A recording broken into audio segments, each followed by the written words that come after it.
अब महाराष्ट्र के बाद हरियाणा की बात करते हैं, जहां पर विधानसभा चुनाव से सियासी दलों में तनाव दिख रहा है, ठीक विधानसभा चुनाव से पहले। और इसी तनाव में बीएसपी चीफ बड़ा दांव चलने वाली है। हरियाणा में असेंबली इलेक्शन 3 महीने का वक्त बचा है, लेकिन अभी राजनीतिक पार्टियां जोड़ तोड़ में जुट गई हैं। हरियाणा में इंडियन नेशनल लोक दल और बहुजन समाज पार्टी फिर से एक साथ मिलकर चुनाव लड़ने जा रही हैं। आज सुबह 11 बजे इसकी घोषणा होगी। हरियाणा में आईएनएलडी और बीएसपी का यह तीसरी बार गठबंधन होने जा रहा है। दोनों पार्टियों के बीच 1996 में लोकसभा चुनाव के बाद पहली बार गठबंधन हुआ था। हरियाणा चुनाव में जातियां बहुत मायने रखती हैं और राज्य की 90 विधानसभा सीटों में 32 पर जहां जीत हार का फैसला जाट करते हैं, वहीं तकरीबन 17 सीटों पर भी उनका अच्छा खासा दखल दिखता है। तो ऐसे में मायावती और साथ ही साथ चौटाला की पार्टी साथ आ रही है, तो ये आने वाले विधानसभा चुनाव में एक महत्वपूर्ण आप कह सकते हैं कि डेवलपमेंट है। जबकि 9 सीटों पर दलित निर्णायक होते हैं हरियाणा में, तो ऐसे में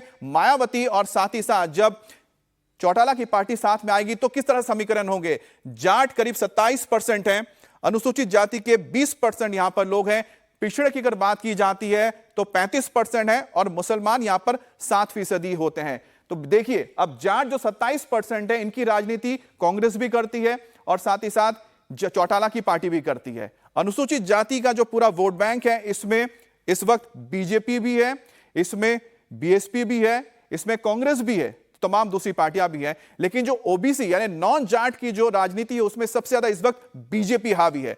अब जाट जो है करीब 32 सीटों पर वो कहीं ना कहीं हार और जीत तय करते हैं।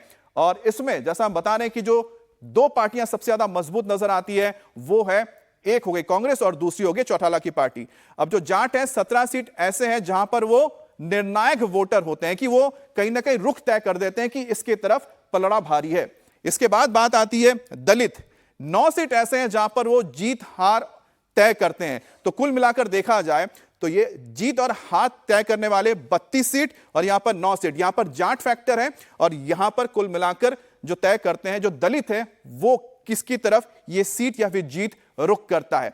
लेकिन जो 17 सीटों पर जो निर्णायक वोटर जाट है, तो ऐसे में मायावती और चौटाला की पार्टी अगर साथ आती है तो जाट फैक्टर और साथ ही साथ जो 20% दलित होगा, तो 27% जाट, 20% आपके दलित, अगर ये साथ में आते हैं तो कुल आंकड़ा 47% की ओर जाता है। हालांकि तमाम 47% तो इनकी तरफ नहीं जाएगा, लेकिन एक ऐसा आप कह सकते हैं कि ब्लॉक तैयार करता है जो आने वाले वक्त में बीजेपी और कांग्रेस दोनों को ही कहीं ना कहीं बड़ी चुनौती देने जा रहा है।